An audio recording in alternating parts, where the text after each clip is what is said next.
Hey guys, welcome back to the channel. Today I have a lovely guest with me and I met on Instagram and I was intrigued by her story. I wanted you guys to also learn something from her. So keep watching to hear some of her stories.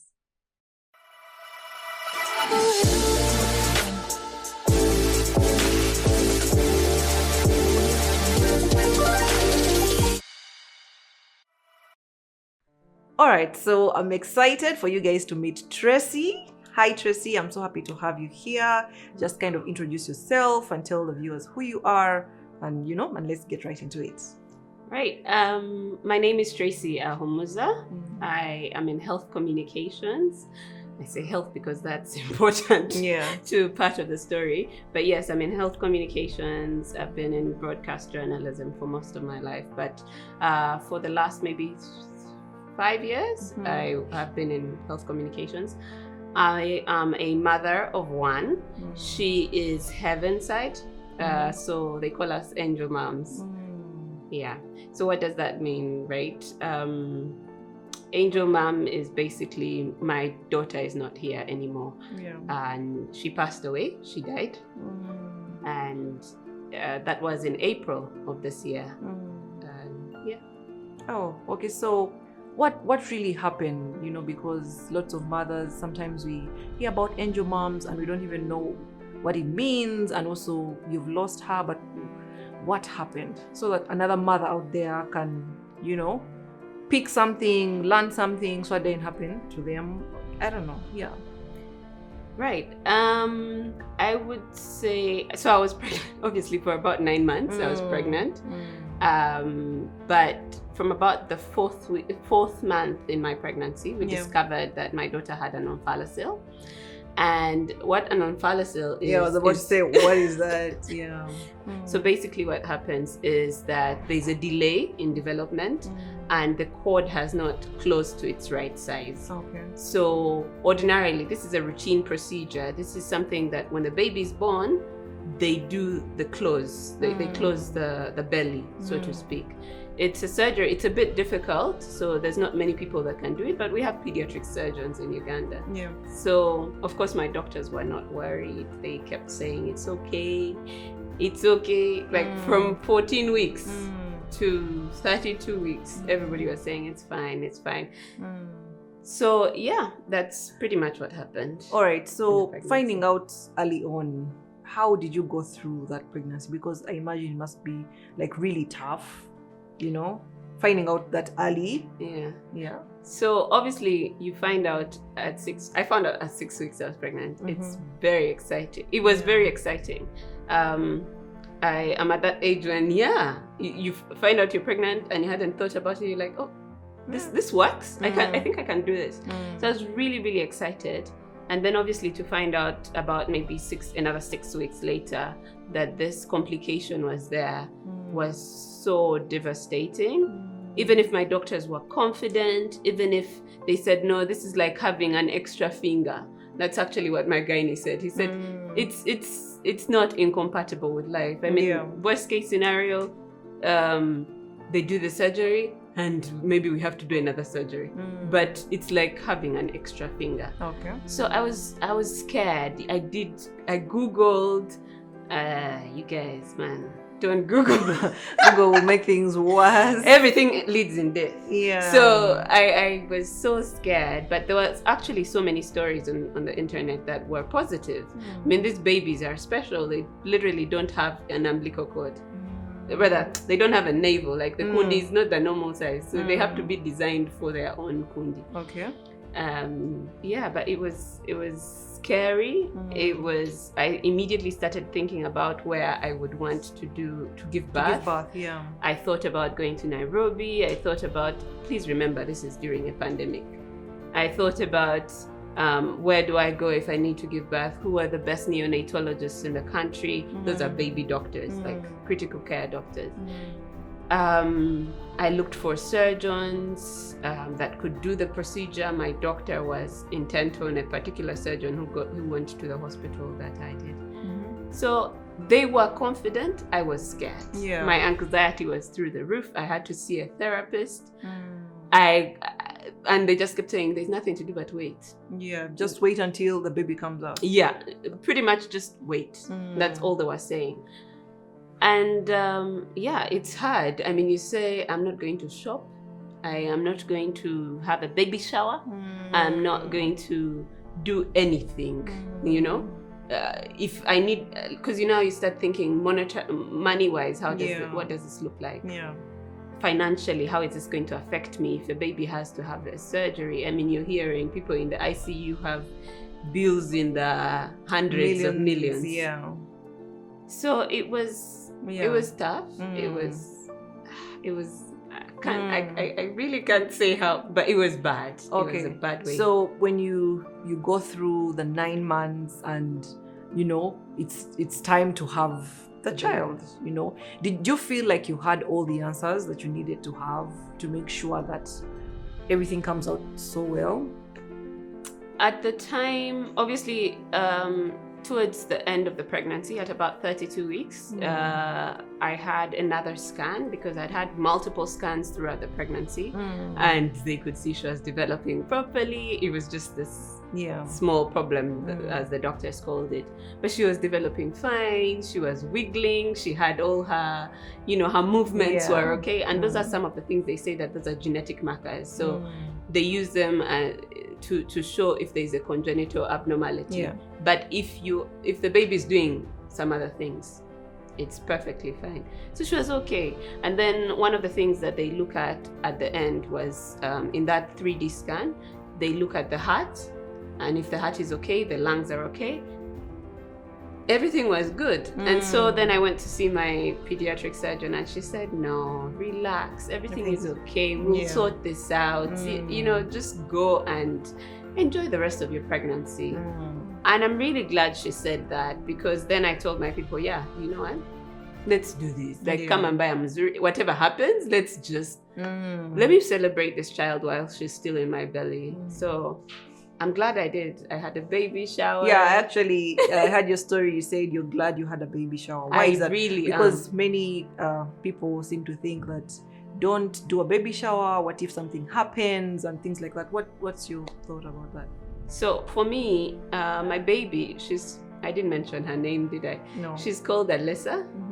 Alyssa, we named her when I was about maybe 20 weeks pregnant. As soon as we found out it was a girl. Actually, we had a girl name before. Before we knew it was a girl. We only had a girl name. We're like, good. It's a girl. If it's a girl, we have a name. So we named her pretty early. And I'm really, really glad that I did that, because it helped me bond with her more. It helped me celebrate. She was here the whole time. The baby shower was just, it was amazing. It sort of made her real to a lot more people, so that even when she passed away, it didn't feel like I made up this person in my head. Yes. So I really think my baby shower is not major. I'm not big on big things. It was a simple do, just my sisters and I. They went out and took photographs and brought a photographer, but I didn't think that was necessary. But I think that it did. It healed my heart. I felt like I celebrated her, and I'm so glad it happened, actually. So yeah. I think that's really nice that you got the time to bond and feel her presence and just know that she is actually here. A live person, like a real human being. Yeah. And people knew her. Like, my family members knew her name before she was born. Most of them anyway. The babies around me, the little girls around me, they knew her name as well. So yeah, it was nice. Good. Okay, so now you reach time to deliver. What happens next? I checked into the hospital. I was excited. I'd known from about 14 weeks again that it was going to have to be a C-section. Yeah. Just so that, you know, nothing ruptures and that the doctors are careful. During the pushing. Yes. If it was going to be a vaginal birth. Of course, that meant that exercise went through the window. I sat down the rest of the pregnancy, which is wrong. No, I actually took a lot of walks for my mental health and to ease my anxiety. The morning of the night, I checked into the hospital the night before. Of course, they tell you, don't eat your last meal. I did a lot of praying the night before. But I was really excited to meet this little person. She was very jittery. Active. Yes. They do all the usual things. They do the monitoring of the heartbeat and all of that. They gave me that injection that is very painful, dexamethasone, something like that. Okay. It's to develop the baby's lungs. This is only useful when you're going to have a C-section that is pre-planned. Okay. Yeah. So they gave me that injection the night before. And I in the morning, my doctors came into the room, a whole team. They said, explaining to me, so when we do this, this will happen. Yeah. When we do this, this will happen. But all the conversation was about me. There was no conversation about my daughter. Child, yeah. And it didn't occur to me at the time, but in retrospect, there should have been conversations about my daughter. Yeah. The whole time they were saying, we'll put you under, we'll put, so we'll do this, we'll put you under anesthesia, and then if there are any kind of hysterics, like if you get a bit excited or not, we will do some things to calm you down. Okay. Like there was a lot of conversation About with you. me. Yeah. Yes. I didn't meet the baby's doctor that morning, which I found later on, obviously. In that state, I was fine. I mean, I'd communicated with her. She had said that she would do this, and it was okay. But in retrospect, I feel like those are I needed to have seen Conversation, yeah. to see them before. It maybe would not have made a difference, but I feel like sometimes you think back, I'm like, maybe. And that's the thing about grief. You start going back. Maybe she actually probably did a wonderful job, because the baby did pull through. We had the surgery. I went downstairs. They did the surgery at about 9 a.m. in the morning. They took the baby out. She was crying. You guys, I also had that. I know a lot of mothers said that they don't have it. The whole rush of love and tears. You had it? Please, I had it. Wow. I cried. I was like literally crying. My anesthesiologist was at my neck, but he kept saying, just trying to keep me active and all of that, trying to distract me. They brought the baby. I kissed her. She was so pudgy, and babies are ugly. Yeah. They're ugly. When they are born, that's yes. the truth. They don't have necks. They're just there, flesh, basically. But she was so beautiful also. So I kissed her. They gave me her to kiss her. I think that was something that my doctor, the baby's doctor, thought about, that I would want to do. So they brought her to me. I kissed her, and then they took her when they said injecting her and all these things. So they give them a vitamin K injection, which I did not know about. That's for babies like her or all babies. Really? They inject them when they are born. I think a couple of minutes. There's an injection, vitamin K. I remember asking, what are you doing to her? Why is she crying? And they said it's just a vitamin shot. And and then they took her away, obviously, and then they said stitching me up. And so from your story, you mentioned that they took her away immediately to do the surgery. Yes. What are your thoughts on that? What should have been done, maybe? Of course, I'm not a medical doctor. But I have done my research following what happened to me. And so ordinarily, there's something that is called the golden hour, where they put the baby on your breast. And in this moment, they put the baby on the breast, and then it's supposed to kind of stimulate the production of breast milk. And because, why do I say this? Because breast milk is really important for babies who have been operated on. So the whole time, I had no idea. No one told me. I get so mad when I remember this, but no one told me that had my daughter been operated on, she would only be able to consume breast milk. I had no idea. I had carried formula to the hospital.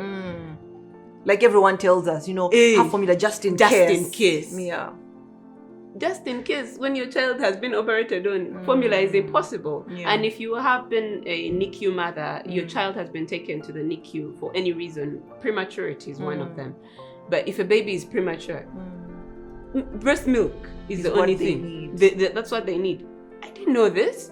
I thought formula was just as good. So they take my baby. they do the operation on her and whatnot. So of course the first thing when you've done a C-section, you're itchy. You haven't yet, your body is sort of not yet there. You're itchy, you're lying down. It takes hours for you to get feeling back in your legs. You're just pretty much a vegetable for the most part. But after that has worn off, they take you back to your room. So they came to my ward, and the doctors, right? They came to my ward, they tell me that the surgery was successful, the baby's fine, she's healthy, it all went well. They had done an echo, a heart echo before the surgery. So that's, I think, what informed them on how to do the surgery. Of course, if she had failed the test, they wouldn't have done it. So I'm guessing they did everything in their power to make sure she was okay. They tell me it's great. The baby is fine. She's very strong. My doctor was a woman, so she said she's a diva like her mother, and I was so happy, but I was so scared. I was mostly I wasn't very scared at that point. I was mostly scared when I saw the pictures. I was because they sent you pictures. Yes, I was like, this is a lot. I mean, you guys did all of this while I was sleeping. Like, I wasn't aware the surgery would be this intense. She looked okay. It was just her belly area that was plastered. And in my head, I was like, isn't this a lot? Like, this seems like a lot for a newborn baby. I mean, you've literally been plucked out of the safety of a swimming pool, and then you're now forced to breathe air, for one, which is weird because you're not used to air. They've been pulling and poking and injecting you and all these drugs and all this. And then you did this major surgery. I was shocked. I was, honest to God, I was shocked. But it had already happened, right? Yeah. I had woken up and it had happened. Yeah. So now I was like, wait a minute. So they told me, now you have to make breast milk. You need to give us breast milk because the baby needs to be fed. And I'm thinking, no, I have formula. I'll try and I'll try the expressing, but the formula is there. They told me, no. This baby only needs. She only needs. They had not told that to you before. In my head, I'm thinking, we knew that this surgery would take place from when I was 4 months pregnant. And I'm only hearing about breast milk now. Mind boggled. Yes. Completely. I was not yet mad at that point, but I was like, I was all over the place. I'm thinking, okay, so we start pumping, right? I have this fancy Medela machine that is sucking it out. Yes. Trying. So it's making all these noises. And then I have the other machine that is a double-breasted one. Yeah. And I put it on both breasts and start pumping and trying to express. And friend, nothing. Nothing was coming. Nothing. It's only later on in the evening, like maybe of the second day, meanwhile. That then I started getting like little droplets of the colostrum. But this colostrum is so important that I was actually being told, save every little bit because we need to give her that. But did they tell you why formula wouldn't work? No, at that point they didn't. They just said we want breast milk. Yeah. And figure out the rest, but we want breast milk.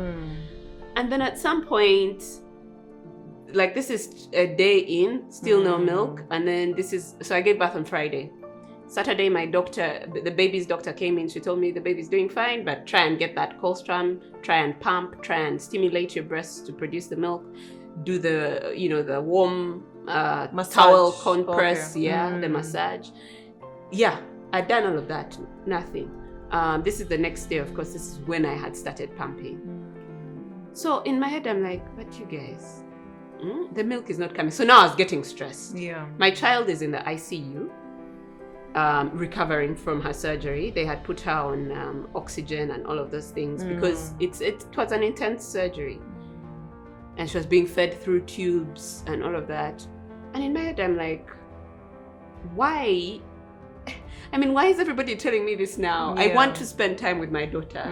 I want to be there. She's alone. She's scared maybe. Everything is so new. I want to be where she is. And you're telling me we have to create milk now?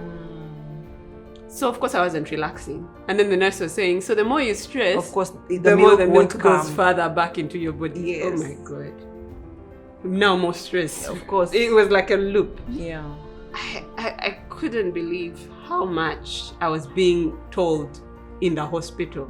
I feel like this is information I should have had Way before. way before, especially since it's not like I had carried a normal pregnancy to term And then things happened. Maybe I had a emergency C-section. We had planned this for months. So there's no reason why I should have been hearing these things at that point. Anyway, so then they told me, okay, so if you can't make milk, you need to get milk from someone else, breast milk. So I said, isn't there like mothers on the ward? Because I'm not a squeamish person. If the doctors are telling me that the breast milk is what we need, please, we must get the breast milk. So I told them, find a mother. I'm sure there are Many lactating women, mothers. yeah. They're like, oh yeah, we need to taste them for HIV, syphilis, hepatitis B and C. I was like, yeah, do it. You need to pay. Yes, please find the mother. I will pay. Yeah. We have the money. Get the person. We'll test them. We need breast milk because I figure it's like blood, right? Yeah, it's important. It's if you're saying breast milk is what we have, what we need, get the breast milk. So I told them that, and they said, oh, there are no mothers on the ward. We can't just. Don't you have a relative who is lactating? Don't you have someone who has? I'm like, but she's not here. We need someone here. Yeah. And I got so scared because I was thinking, now I was panicking even more. I don't have the milk. I don't know. I can't think of a where pregnant right person now. who has given birth. Yes. Most of the people I could think of off the top of my head were still pregnant. And then, you know how the brain works when you're pregnant. You can't think well. And then I was like, hang on, my sister-in-law just had a baby, 1 month old. Yes. So we call my sister-in-law, right? We call her and we're like, come to the hospital. We need to test you and take breast milk from you. Now, of course, I think we didn't explain the urgency of the situation. Like now. Yeah, now. She says, okay, I'm coming, I'm in town. So she goes home. She feeds her baby, and then she comes. Because obviously, I think she was engorged, the breasts get really. So she's thinking, if I go to hospital, maybe it will take long or what. So she goes home first, feeds her baby, and then she comes. Yeah. Comes to the hospital. She goes, has her tests done. How long does that take, the tests? Maybe 30. I'm guessing though that when they say that we need milk now, it's not like now. They have stop measures in place as we wait for you to find the milk. Yeah. So I wasn't too worried that it was what they needed to do right then. So she took maybe 30 to 45 minutes. Time when you've given birth is abstract. It's such an abstract. Honestly, from Friday to Sunday felt like one long day. So she came, they had her tested, then they gave her, I think, instructions on how to express the breast milk. One of my pumps was new, so we gave her the pump. She sat there and we chatted while she was expressing the milk. And then immediately the milk was ready. She gave us about 2 bottles. I'm like, look at this milk, mama. Me, I'm here struggling. Yeah. And it's called liquid gold, right? It is. So they get the milk and they give it to the nurses in the NICU. And of course, they put it in their bank or whatever. Meanwhile, all this time, I had only been able to express about 30 ml, like this much of milk. That is so little. Yeah. But in context, a baby that age, or a baby who is, colostrum is designed for a baby's belly. The stomach is very small, extremely small. So they consume about a teaspoon of milk Per day? Is that every 4 feeding? hours. Okay. Every 4 hours they take a teaspoon. And then you see all the pressure that we are given, like in hospital, where it's so little, but saying you don't have milk. Oh my God! People begin panicking. No. And yet that's what the baby needs, just that little. They need just a teaspoon. That colostrum is thick. It barely has water, but the baby is not thirsty. Don't worry. The baby is not. It has everything the baby needs. That colostrum. And then so they tell you the baby needs to feed on demand. Yeah. So the baby's appetite grows the more the milk comes. Okay, yeah. And also, in that first day, the milk is just probably not going to be there. So when I think back, I'm like, so if we had known that we are going to need breast milk, and especially colostrum, couldn't we have done this surgery a little bit later? Like maybe 3 days, wait for my milk has really come out. Yeah. So, yeah, I was, I look back now and I'm livid at the hospital at not being told so many things. There's so many things that I should have known. Like, for example, the cost of the surgery. I kept asking throughout the pregnancy. They said, no, we don't know. You know, we can't know exactly. I don't know if they're afraid that you've done this before. I don't know if they're afraid you're going to go to another hospital. Maybe you're going to, you're going to compare prices. And and I remember asking, so how much is it going to cost? Like, tell me, give me a ballpark figure. Like, range, just, between, say, 5 million and 8. Is it between 20 and 45? I need to prepare. Yeah, give me. And I'm a single mother. I was going to be a single mother. So these are things I needed to know. Yeah.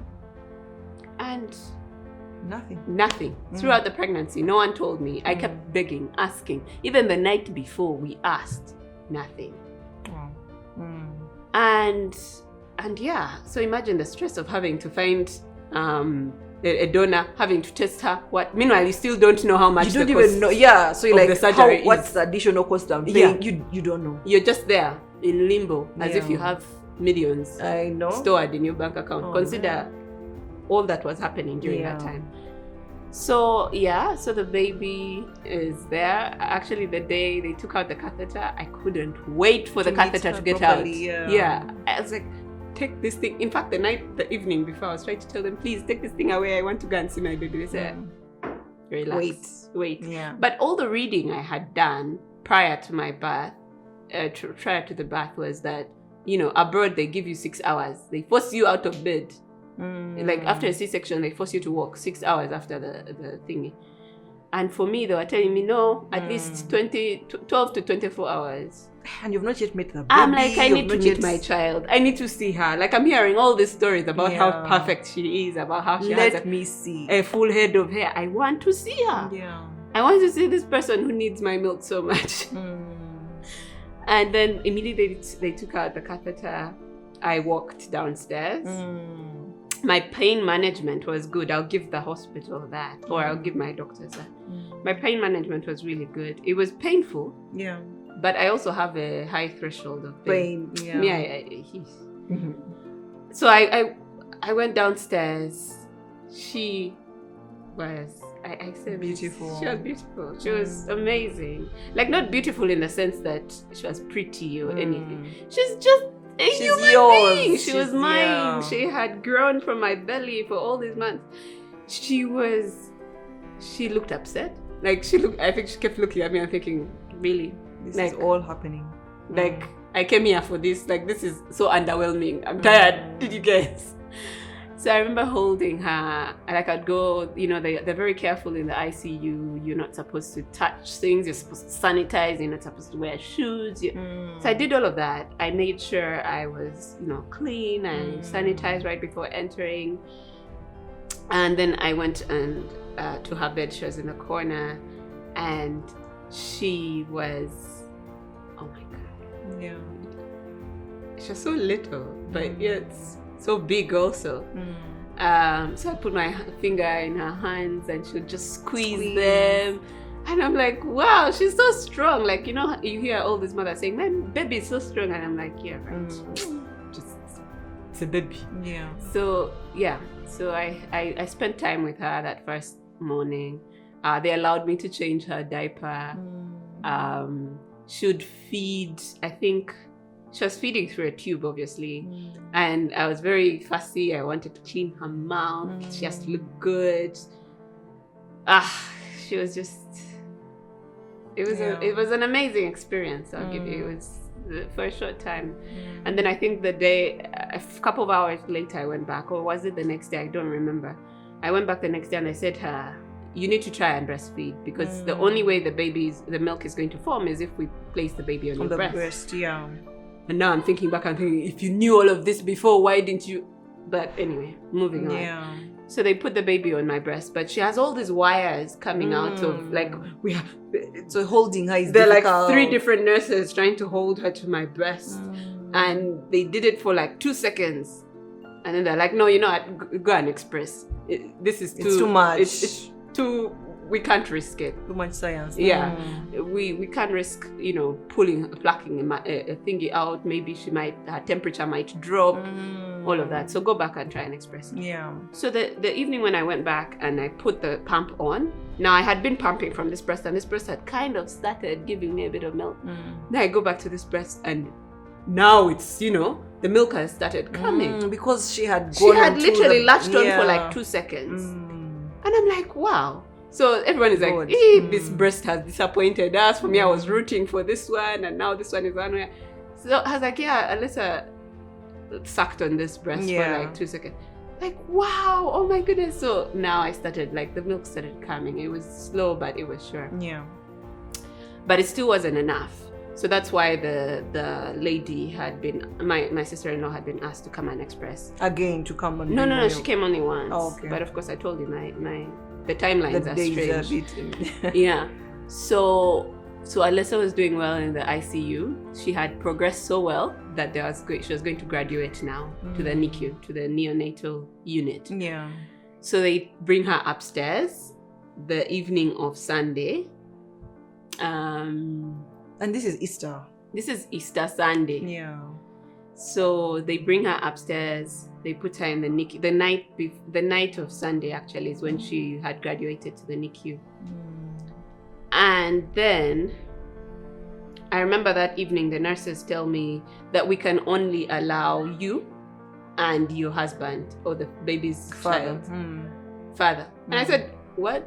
He's not here. Yeah. I have people who are with me in the room who are breathing the same air I am. So if you're worried about infections, I think you would be more worried about the father who is not living with me in the same bedroom. So they're like, no, we only want protocol. We are trying not to, infections. And I'm thinking, my sister is here. I'm here. You need 2 people. One, it doesn't have to be a girl and a boy. Really, science. But I was thinking, don't antagonize people. Yeah. Your child's life is in their hands. Exactly. Just smile and wave, breathe. So I went that night when they just brought her from downstairs, and she was crying. They were piercing her right, left, and center. She was so upset. She just kept, fighting. I think they were trying to find a vein. They were trying and she's so little. She was so little. And I was thinking, you guys, why did you unplug anything? Why didn't you use more? The other vein coagulated, so now we want to put in another one. And I think, is it all necessary? She's just been through so much. It's only been 3 days. She's been through a lot. Yeah. And then the nurses are like, no, we have to do it. Yeah. So you come back when you feel like you cannot. You come back. Let's finish, and then you come back and see her. Done. Yeah, when it's done. So I stood outside, but I was peeping like from the window, and they were just, oh my god, she was so upset. Anyway, eventually she calmed down. I came in. I was talking to her. I was trying to, because I tried to keep talking to her because this is the voice she has had throughout my pregnancy. Yeah. I felt it was important for me to be there all the time to remind her that yes, I'm here. It's okay. I'm here. This is hard, but it's not going to take forever. Yeah. We are going to make it through this. Yes. So that's what I used to start. I'd keep telling her, you're strong, Mama. You're such a brave girl. You've done so well already. Just a few more hours, a few more days. Just hang in there. And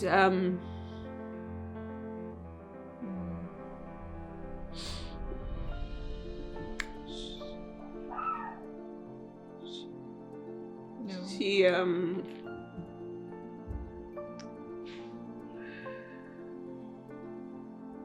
okay, sorry. No, it's okay. She was doing well that night. That was Sunday night. And I talked to her and tried to explain to her. I know it sounds silly, but this is a girl I had read to her books. I'd read her the Bible most of the pregnancy. I used to play her baby blessings in my belly. Like I'd put the earphones here or put the phone thingy here. And she would listen. I know she would listen because their ears develop pretty, they can hear sound. And so I kept talking to her, like trying to give her, just to reassure her that everything is going to be okay. And then there's times when you'd see she's relaxing, because when I'd come and the nurses have been all over the place, and then I touch her, and then I'd try and massage her forehead just to sort of get her to relax a bit.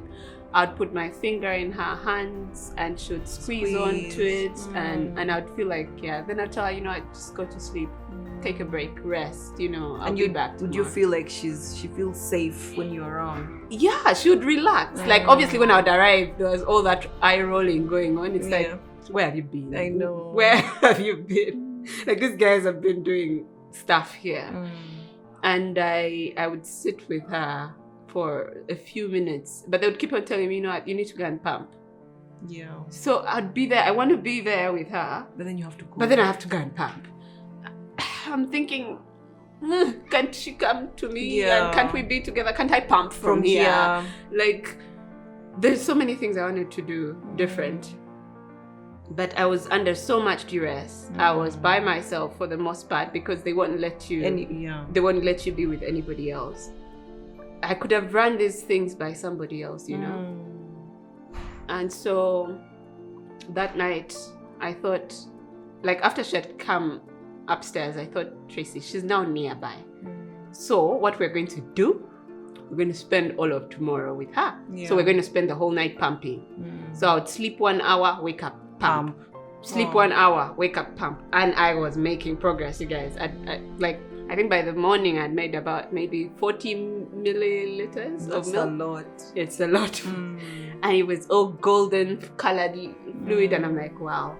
So of course there are moments when I'd be scared it's going to pour. It's going I'd feel all those horror things. Anything that could go wrong, could go wrong. So the whole night of Sunday night I was pumping, pressing my boobs with the towel, the hot towel. And then morning came. I was under so much duress, obviously, the night before. But I was thinking, if I can just get through Monday. And then it was also Easter Monday, right? So you're anticipating there are probably going to be a lot of guests coming in Monday. Visit. They want to visit. They want to see the baby. So I was like, okay, pump during the night. Try and rest during the day, but also get a chance to go and see baby. So I woke up very early in the morning, like at 6. Dressed up, first pumped again. Then, please note, I still had the C-section pain going on, but I would, really my priority was making sure my daughter was fine. And I was so happy that she was just 2 doors down. And so I did, I pumped, and so after breakfast, because I know that you have to eat to make the milk. Of course. I'm like, all this is a waste of time. I just need to be near my baby. So I finished that, and then I went to see her. My doctors came early though that morning. They said, on the scale of 1 to 10, how much pain? How much pain is it? I was like, you guys, today it's 8. Are you sure? Okay, you're moving. I'm like, today it's bad. It's bad. It's really bad. They said, okay, we'll order something for you to reduce on the pain. So they put me on a paracetamol drip. But then, of course, that meant that you're not going to move. I can't move. I can't go and see my baby. I'm like, what? Wait. Let me first go and see the baby, and then I'll come and do the paracetamol drip. And then they're like, no, we need to do it now because it needs to kick in. So I said, okay, give me a second. I went, I saw her for a bit, and then I came back. They put me on the drip for, I think it ran for about maybe 30 minutes. And then I went back. Now, this was about 9:30 in the morning. Went, and she was pale. She was pale. And then I was like, maybe this is that jaundice thing they talk about. I was like, is she jaundice? Like, why is she that color? She's not as ruby as she was the night before. Do we need to pinch her? Wait, the blood flow or something? What's going on? And then the nurse was like, no, She probably just had a rough night. So I was like, what's her blood group? Because we can give her blood. Is it blood that's the issue? The nurse didn't know the blood group. I'm like, this child has had a major surgery. You should know. This should be off the top of you, and you don't have 1 million babies. There was like 2 other babies in the NICU. She said, no, the doctor is coming. The doctor is coming. And I'm like, will the doctor? At that point, obviously, you're not thinking if they'll be in time. You're trusting that the doctors know what they're doing. Yeah. And the nurses know what they're doing. If something looks like it's dangerous, then they will act faster. Yeah, speed things. The problem is babies can't talk. So she was probably going through hell. And no one knew. The nurse says, I know it was Easter. So I noticed they were on their phones. They were distracted. There was a baby who was way smaller than Alyssa. Way smaller. And the whole time I'm thinking, at least Alyssa is big. Like, if it's a weight issue. And I got so upset, later on. In that moment, I was scared. But I was trusting. So then I checked her. There's a little thing that they put on your leg, on the baby's leg. It reads. I didn't know it at the time, but it's an oxygen saturation monitor. It monitors the amount of oxygen that is in her system, in her blood. Before she had been at, I think, by the time she moved up to the NICU, she was at about 85, which is good. It's still low because you should be at 100. Okay. And the baby, but if you're being put on oxygen, because she had an oxygen thing to breathe through, it's fine. Because she had come from 40 after the surgery. She was now at 80. She was doing well. She'd been taken off the ventilator at some point because they'd put on a ventilator because the surgery was so hard that they thought that it would be too difficult for her to breathe on her own. So they put on a ventilator for a bit. That was the first day, but she was only on that for 12 hours or so. The monitor that was on her foot had 2 lines, right? So it wasn't reading. It wasn't reading. But I told the nurse, what's this? She says, no, sometimes it doesn't work. What? I'm like, what do you mean it doesn't work? Like, oh, let me move it to the other foot. So I put it on the other foot, and she's and you can see she was visibly in distress. I'm like, but she doesn't look happy. I'm like, babies don't look happy. I'm like, no, but I feel like something is wrong. There is something, the mother instinct. But please note, I was also in a lot of pain. That day, for some reason, all the pain of the 3 days had now finally come. And so I looked at the monitor. I looked at the other monitor down there because it has this reader here and then it has a reader down there. The reader is on there saying dash dash. This one was just red. And it's supposed to be red because that's what she had been wearing. So that the other side, nothing.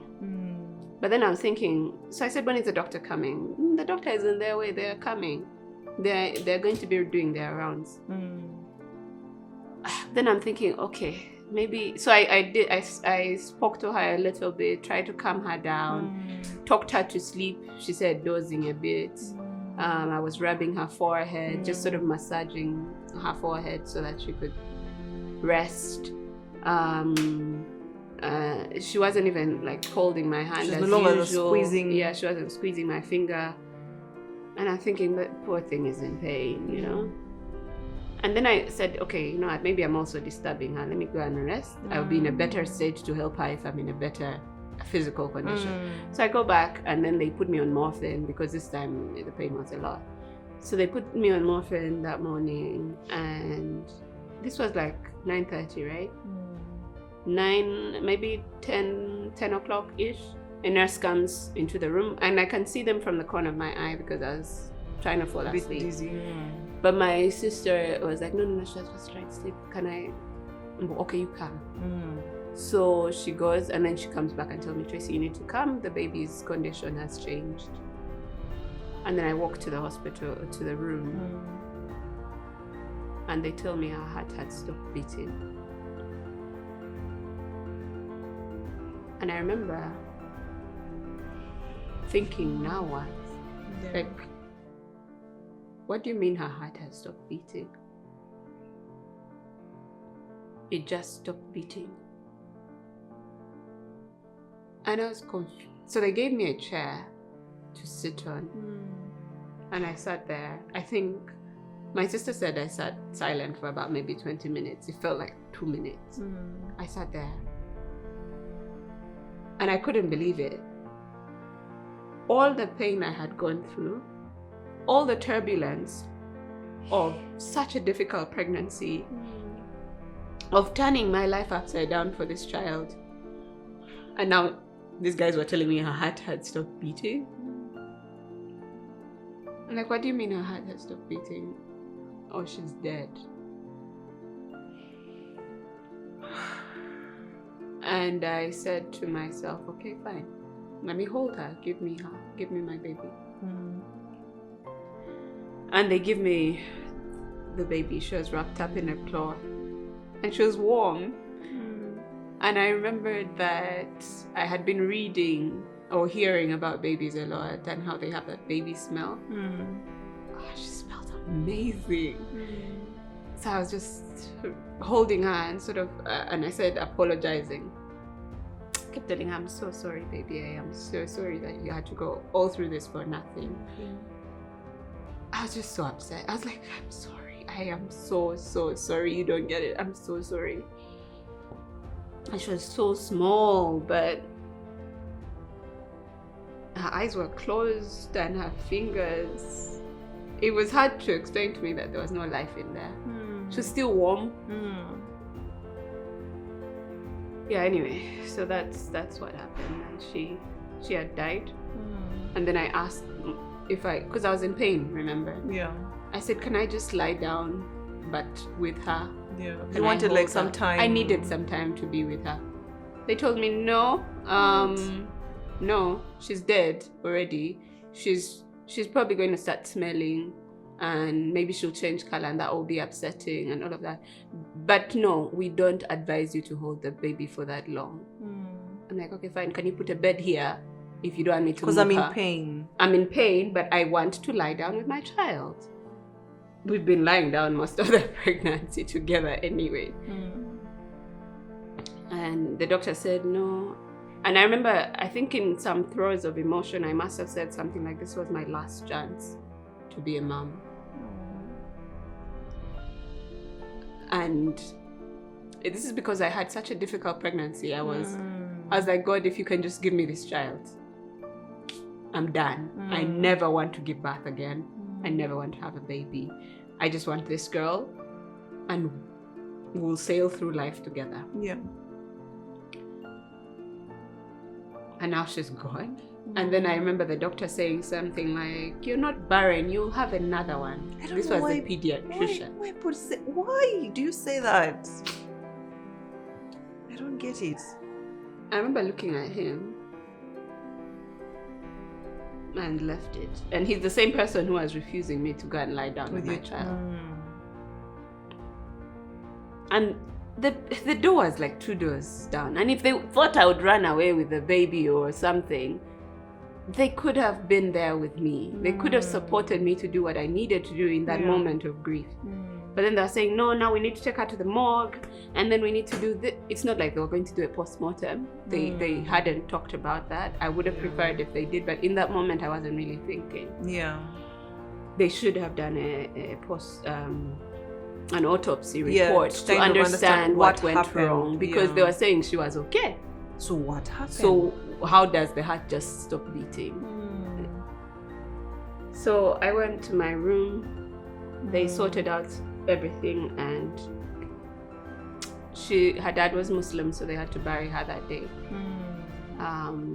But I'm glad because she's buried nearby. She's in Kololo. And then I went for the funeral. I'm so glad I did that. They allowed you to do that? Was they not allowing? My friend. Wow. This child was my whole existence. This child was my life. She was literally.